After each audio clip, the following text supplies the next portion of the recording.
The book of Ruth. The book of Ruth is where we find ourselves in our weekly devotion together here as we move forward in faith, hope, and love. Some of you know the story of Ruth, some of you don't.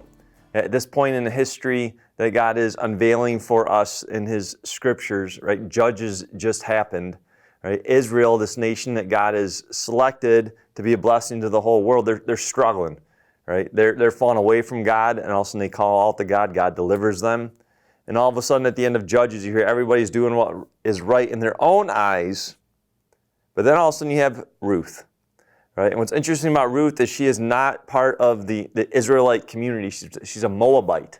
She's a Moabite. So not an Israelite, not a Jewish individual. She's a Moabite. There's some amazing things that happens. I would encourage you to read through the book of Ruth and see what God's up to, see what His people are up to and what they're not up to. But ultimately, this Moabite woman is redeemed by a Jewish man after her husband dies. She has this great relationship with her mother-in-law, but after her husband dies, all of a sudden a man named Boaz shows up.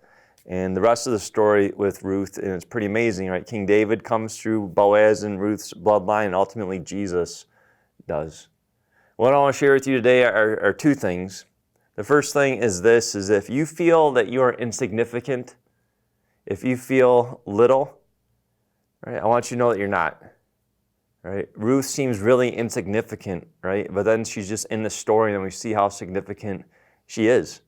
Right? And so I want you to know that God has a plan and a purpose for you. And I want to encourage you, like what we believe Ruth did, to walk with integrity.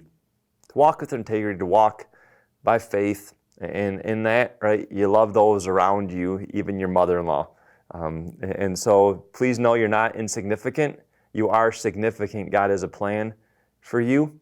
And the other thing I want to remind you of too is Boaz does show up, right? Israel was meant to be a blessing to the whole world, but yet they kept failing at that over and over and over again. All they did was judge and curse other nations and just blend into other nations. They were anything but a light to this world, but yet there's hope, right? Because a man named Boaz did the right thing, right? The Redeemer, and he redeemed a non-Israelite.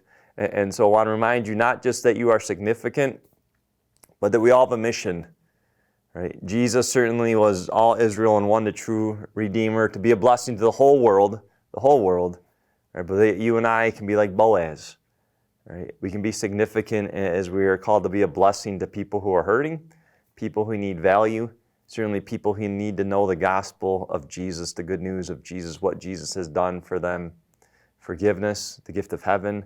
He's given us truth in His Word. And so you're called to be a blessing, and you're also significant, especially when you feel that you're not, you are. That we would take moments of each day, whether it's an individual or a group or our neighbor or a caregiver, right, and just love on them. Remind them of the great truths of our faith and remind them that they are loved by God somehow, some way. So be blessed, and be blessed to be a blessing. And remember, you are significant.